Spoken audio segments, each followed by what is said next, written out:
हाँ तो केम छो खेडूत मित्रों पशुपालक मित्रों આજના નવા વિડીયોની અંદર તમારું દિલભર્યું હાર્દિક હાર્દિક સ્વાગત છે મિત્રો ચેનલ ઉપર તમે પહેલી વાર વિઝિટ કરી રહ્યા છો તો ફટાફટ ચેનલને સબસ્ક્રાઇબ કરજો અને વિડીયોને તમે લાઈક કરવાનું ના ભૂલતા તો આજના વિડીયોની અંદર વાત કરવાના છે ઘણા જે મિત્રોના જે પ્રશ્નો હતા કે અમારા જે ઉનાળાની અંદર જે ઋતુની અંદર મિત્રો ગરમીની અંદર તેનું દૂધ છે તે મિત્રો બહુ બધું ઓછું થઈ ગયું છે તો હવે મિત્રો તમે આ વિડીયો જોયા પછી તમારા પશુનું મિત્રો દૂધ ઓછું થઈ ગયું હોય તો તમે ફરીથી તમારા જે પશુનું દૂધ છે તમે રિકવર કરી શકવાના છો ચેનલ ઉપર પહેલી વાર આવી ગયા છો તો લાઈકનું બટન દબાવજો ચેનલને સબસ્ક્રાઇબ કરવાનું ના ભૂલતા તો ચાલો મિત્રો તમને હું સ્ટેપ બાય માહિતી સાથે આજના વિડીયોની અંદર તમને આપવાનો છું તો આપણને આવા જે ઘણા જે પ્રશ્નો હોય છે તે આપણને જોવા મળતું હોય છે કે પશુનું જે ઉનાળો બેસતા ત્યાર પછી મિત્રો ગરમીની અંદર તેનું દૂધ છે એ મિત્રો હાવ ઓછું થઈ જતું હોય છે તો આવા પ્રશ્નો આપણને જોવા મળતા હોય છે તો આ બધા પ્રશ્નોના સવાલો શું અથવા જવાબો શું તે આજના વિડીયોની અંદર હું તમને આપવાનો છું તો મિત્રો હવે વાત કરીએ તો મિત્રો તમારું દૂધ ફરીથી તમારે રિકવર કરવા માટે તમારા જે પશુ પર આ પ્રયોગ તમે કરશો તો તમે 100% તમારા પશુનું દૂધ છે તમે પાછું મેળવી શકો છો ત્યાર પછી જો મિત્રો વાત કરીએ તો તમારે લઈ લેવાનું છે કે આપણા જે પાણીનો ઘોડો કહીએ છીએ અથવા મિત્રો પાણીનું માટલું કહીએ છીએ એ તમારે લઈ લેવાનું છે ત્યાર પછી મિત્રો જો વાત કરીએ તો તે માટલાને છે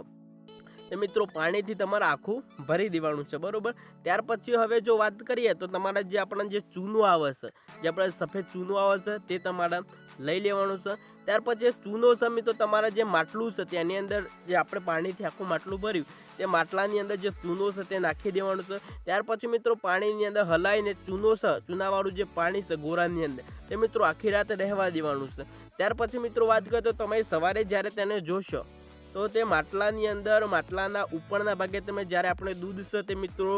કોઈ પણ ફ્રીજની અંદર મૂક્યું હોય બરોબર ત્યારે તમે જોશો તો તે દૂધના ઉપર જે મિત્રો તોળ વળી છે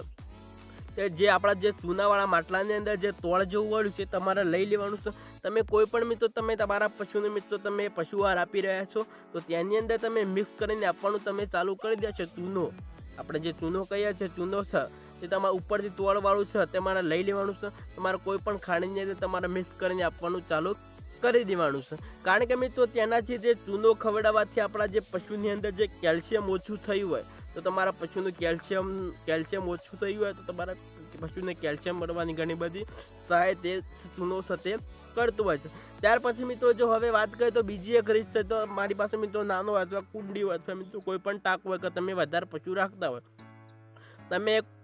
અવાળાની અંદર પણ મિત્રો તમે ચૂનાવાળું તમારા પશુનું પાણી તમે પાવાનું ચાલુ કરી દેશો તો તેનાથી પણ અઢળક ફાયદાઓ છે તે તમને મળશે કારણ કે જ્યારે આપણું પશુ ચૂનાવાળું પાણી પીશે તો તેનાથી આપણા જે પશુની અંદર કેલ્શિયમ છે તે સારી માત્રાની અંદર તમને જોવા મળવાનું છે તો ચાલો આજના વિડીયોની અંદર આટલું જ ફરી મળીશું નવા વિડીયોમાં નવા એક સરસ ટોપિક સાથે ચેનલ ઉપર તમે પહેલી વાર વિઝિટ કરી રહ્યા હતા તો ચેનલને સબસ્ક્રાઇબ કરજો અને વિડીયોને તમે લાઇક કરવાનું ના ભૂલતા તો ચાલો મારા પ્યારા મિત્રો બીજા વિડીયોમાં આપણે ફરી મળીશું।